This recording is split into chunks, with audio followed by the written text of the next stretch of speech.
Хитрата лисана, Мая надиграна. Върви по пътечката малка, катериче лапнала близалка. Надуши го хитрата лиса. Знаеш ли, там наблизко, с джалади покрита е земята, между две дървета по средата. Към тях маникът се отправи, съветите на майка си забрави. На лисица никога не вярвай, хитър и опасен звяр е. Пресрещнаха го 5 лисички.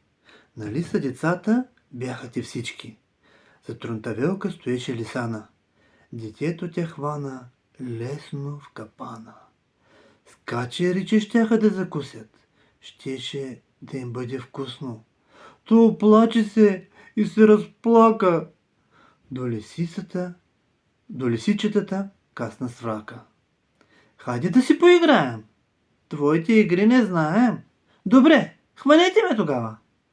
За Рунтавелка напълно забравиха. Тръгнаха след игривата сврака. Не чуха майка си, кричеше им: "Чакайте!" Рунтавелка използва момента, избяга. Гладът и ядът още ли се стягат.